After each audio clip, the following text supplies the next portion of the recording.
Muy buenos días, jóvenes del séptimo año básico. Soy su profesor Alexis Salamanca y en esta ocasión vamos a comenzar a analizar a esta hermosa y rica civilización romana. Esperando que estén todos bien en sus casas durante este proceso de pandemia en este mes de agosto, vamos a comenzar a analizar entonces en profundidad la llamada civilización romana. Ya, chiquillos, vamos avanzando en el tiempo y vamos a entrar de lleno en esta civilización que yo sé que ustedes tanto estiman y conocen.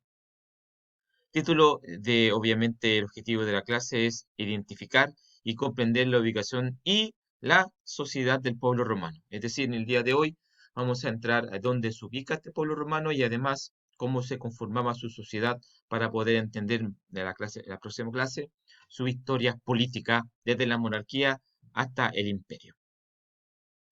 En primer lugar, entonces vamos a ver en qué lugar de Europa se conformaba o cómo se ubicaba el pueblo romano y además cómo se conforma esta rica civilización desde sus inicios.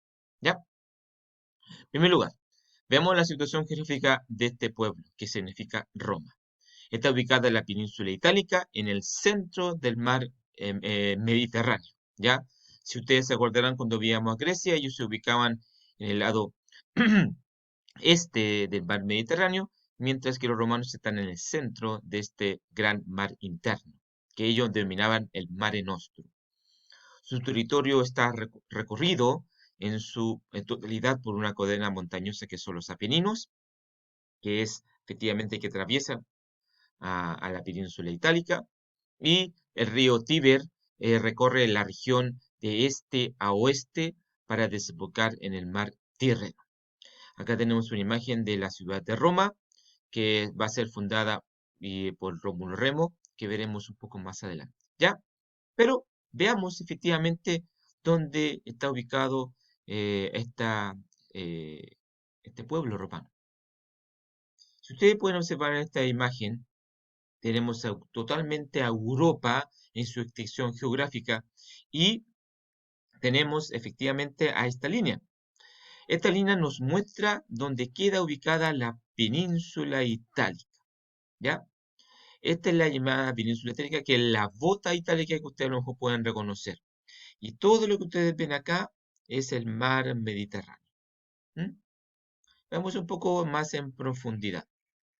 Acercándonos efectivamente a la península itálica, tenemos a la ciudad de Roma, que vimos en la diapositiva anterior, y tenemos este río Tíber, que nace de esta cadena montañosa que ustedes ven acá, que se denomina los Apeninos. Todo lo que ustedes ven de color café, que ustedes ven en este mapa, es la cadena montañosa de los Apeninos. Y aquí nace el río Tíber, que pasa Roma y llega al mar Tirreno. Por eso el río más importante de la ciudad es el río Tíber. Veamos entonces un poco la coordenada geográfica para que puedan comprender de mejor manera. En el norte tenemos a la cadena montañosa más importante de Europa, que son los Alpes. Estoy presentando un mapa geográfico en la península itálica, un poco más moderno, para que ustedes puedan entender cada uno de los puntos en que está ubicado esta península itálica. Acá en el norte entonces tenemos los Alpes. Todas las montañas que ustedes ven en este sector se denomina los Alpes. Y esta cadena montañosa que cruza de norte a sur la península itálica son los Apeninos. Al oeste de la península itálica está el mar Tirreno. Acá está el mar Tirreno, si ustedes pueden observar en la imagen. Al este tenemos tanto el mar Jónico como el mar Adriático. Y hacia el sur tenemos el mar Mediterráneo, ¿ya? Es decir, es una península que está rodeada por diferentes tipos de mares y que los cruza una cadena montañosa denominada los Apeninos, y en el norte está esta gran muralla de montañas que puede proteger y que protegerá más adelante al pueblo romano de futuras invasiones, que son los Alpes. ¿Mm? Pero veamos cómo nace efectivamente este pueblo romano en esa zona.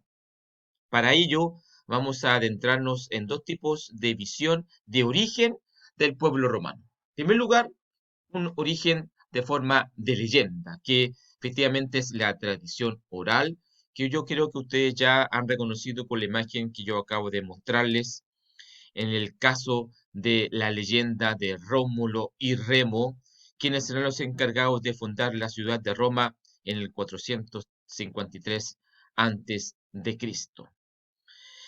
Según cuenta la leyenda, ellos fueron abandonados a las orillas del río Tíber cuando eran niños, ya que eran descendientes el rey romano y efectivamente su tío lo quería eliminar.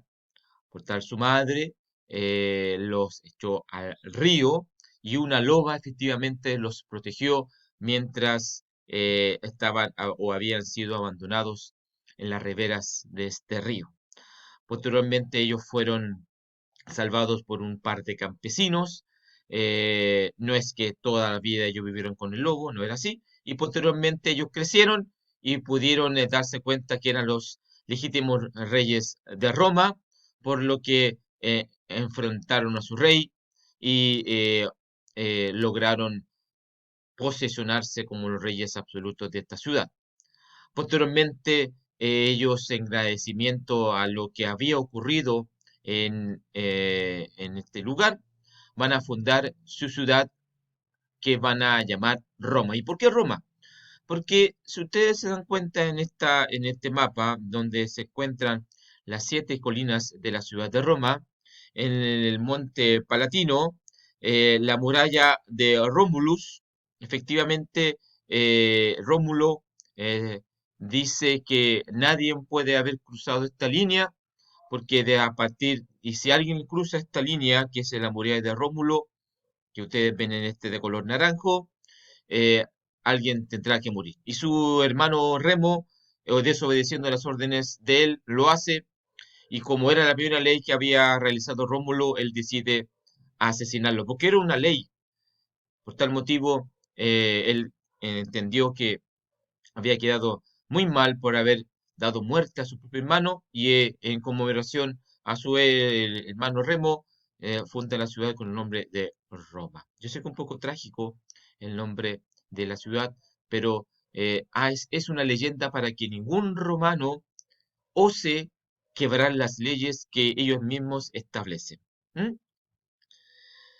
Obviamente hay una tradición más vista en el ámbito de la tradición histórica, y en este aspecto, es decir, en el aspecto real, no de la leyenda, tenemos que mencionar que el pueblo romano nace de la fusión de varios pueblos que ya habitaban la península itálica posterior al siglo VII antes de Cristo. Por el norte tenía esta gran civilización llamada los etruscos, que era una civilización muy compleja, muy rica en ciudades y que dominaba gran parte de la península itálica. Y en el centro, donde estaba el río Tíber, donde se había fundado la ciudad de Roma, estaban los pueblos itálicos, que era una cultura un poco más primitiva y se dividía en numerosos pueblos, que eran los sabinos, los latinos, entre otros. Y los latinos es el pueblo que se va a instalar a orillas del río Tíber. Y en realidad es el pueblo que efectivamente va a fundar la ciudad de Roma en esta zona. Y más al sur tenemos a la Magna Grecia, que son las colonias griegas que se habían instalado ya desde a partir del siglo VII hasta el siglo V antes de Cristo, en la zona de la periferia del mar Mediterráneo, cosa que ya habíamos hablado en clases anteriores. ¿Ya? La fusión de estos pueblos a la larga va a dar como resultado el nacimiento de la civilización romana. Pero principalmente van a ser los latinos quienes, históricamente hablando, serán los que van a fundar la ciudad de Roma. Y más adelante, en el transcurso del tiempo, la educación romana va a mencionar que en realidad Roma nació de la leyenda de Rómulo y Remo que acabo de relatarles. Ya, chiquillos, se dan cuenta cómo efectivamente cambia el origen para darle un poco más de historicismo y de epopeya heroica este acto de fundación de una ciudad. Surge entonces, como yo le acabo de mencionar, con la unión de estos tres grandes pueblos en el año 753 antes de Cristo. Acá tenemos a los itálicos, los etruscos y diferentes pueblos que a la larga van a llevar a la formación de esta rica civilización. Ahora vamos a ver efectivamente en cómo estaba conformada la sociedad romana. Y para ello vamos a ver esta pirámide social, que si ustedes se pueden dar cuenta, es una sociedad que está típicamente estratificada, es decir, cada persona nace en ese grupo social y no puede ni bajar ni subir de posición, porque o cómo se logra llegar a esa posición social, se logra por nacimiento. Tenemos en la parte de abajo a los libertos y los esclavos, en el centro a los plebeyos y arriba a los patricios. Veamos entonces en primer lugar a los patricios. Ellos pertenecían a la aristocracia, es decir, es la nobleza de los romanos en esta época, y son los descendientes de las familias más antiguas que se llamaban gens. Cada una de estas gens estaba dominada, o la autoridad máxima de cada gens era el pater familia, que poseía derechos políticos y participaba activamente en una comisión de ancianos que se denominaba Senado. Acá tenemos, ¿verdad?, una figura típica de un patricio en la época republicana.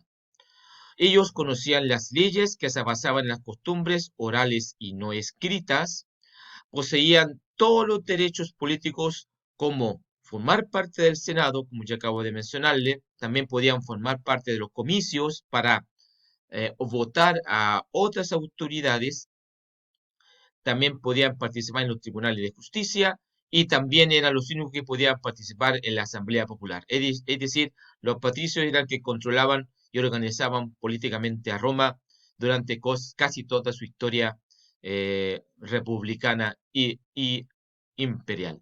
¿Ya? Un poco más abajo están los plebeyos, constituía la mayor parte de la población, un grupo muy importante, muy numeroso. Eran campesinos, artesanos o pequeños comerciantes que no tenían la condición de ciudadanos, porque lo único que tenían condición de ciudadano eran los patricios, por lo que no podían participar del gobierno de la ciudad de Roma. Se les prohibía contraer matrimonio con algún miembro de una familia patricia, pero si un plebeyo quería obtener una mayor seguridad personal, se colocaba bajo la protección de un patricio poderoso y se convertía en cliente. Este concepto de cliente que efectivamente solamente lo pueden obtener los plebeyos para la protección de los patricios para este plebeyo. Entonces, ¿quiénes son los clientes?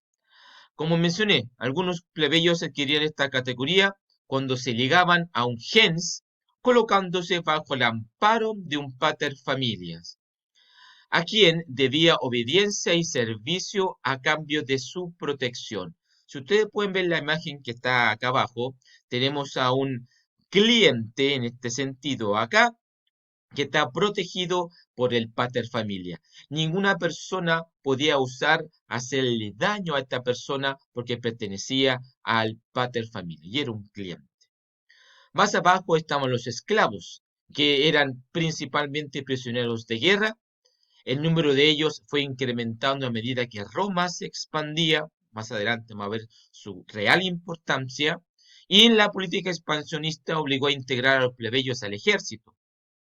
Ellos, los plebeyos, exigieron que se aboliera la esclavitud por deudas impagas, que se codificarán las leyes que, además, más adelante se van a autorizar y se van a modificar las leyes para que el matrimonio entre patricios y plebeyos se pueda participar. ¿Ya? La mayoría de ellos entonces eran esclavos, inclusive van a ser convertidos en guerreros por la fuerza. Bien, chiquillos, esperando que estén todos bien en sus casas. Esta ha sido la clase de hoy de la civilización romana. Esto lo veremos en la próxima clase de Zoom y espero que estén todos muy bien en su casa. Nos vemos y que tengan un hermoso fin de semana.